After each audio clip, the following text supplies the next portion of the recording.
Hi, I'm Matt Cork. I'm from PRG, Production Resource Group, and I am the product manager for M-Box Extreme. What we have here today at the show is M-Box Extreme version 3, which has now been on the market for about 2 years. It is a Macintosh-based media server, dual outputs, high definition. The really exciting thing about M-Box Extreme is, I think, the hardware, this I/O module that we have here. It's probably one of the things that makes M-Box Extreme unique, because in addition to having just two outputs, most people give you outputs from the back of the computer. We actually route the video through this piece of hardware, which allows us to have separate outputs, both DVI, analog, but also SDI, standard def and high def. So we're the only manufacturer, I believe, that is providing you, for the price of renting the media server, standard definition, high definition SDI outputs. Furthermore, we're also giving you the ability to have Genlock. Again, functionality that other media servers don't have. So all of that's thrown in with the media server when you rent it.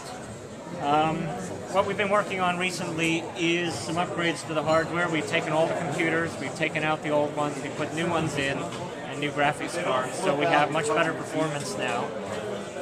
And now we're looking at some of the video input performance as well, taking our video capture card and trying to get better results, lower latency and better frame rates when you're using that input on multiple layers.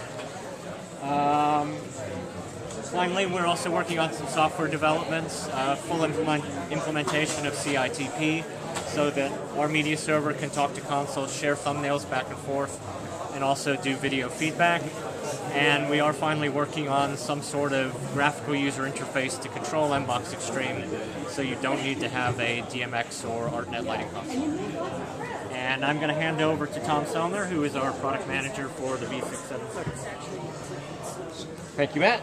This is the V676 console that's manufactured by PRG. I'm Tom Sellner, as Matt said. I'm the product manager for this console and the Virtuoso console, which is also manufactured by PRG. This console builds upon that legacy philosophy. We now have many years of experience in lighting control. What's new about this console is we are taking advantage of touchscreen control. Our consoles have always had a lot of buttons and switches and encoders. We feel that this console has a really great mix of touchscreens and buttons and switches and encoders. That mix is what we believe is key to building cues quickly. And I'm going to step around here and show you some of the features of the touchscreen. We have a new environment in this control system that we didn't have in the previous Virtuoso control system, which is the idea of super palettes, which is a graphical way in which to record and edit your show data.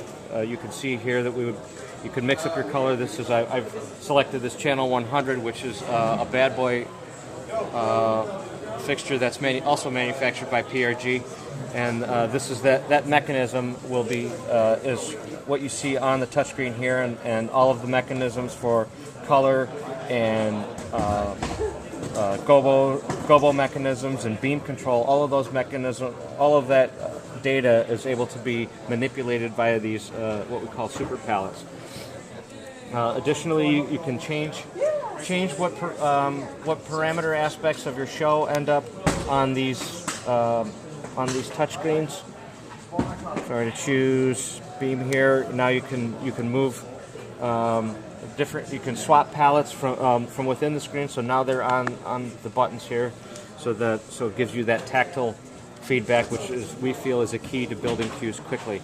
There are some other graphics that we have here. These are features that are available in Virtuoso, but it's a much more modern way in which to present them and to create your cues. We also have ways in which to change behavior states of your submaster control. So once again, taking advantage of modern day graphics and touchscreen control. So that's a little bit about the V676 console, and thank you very much.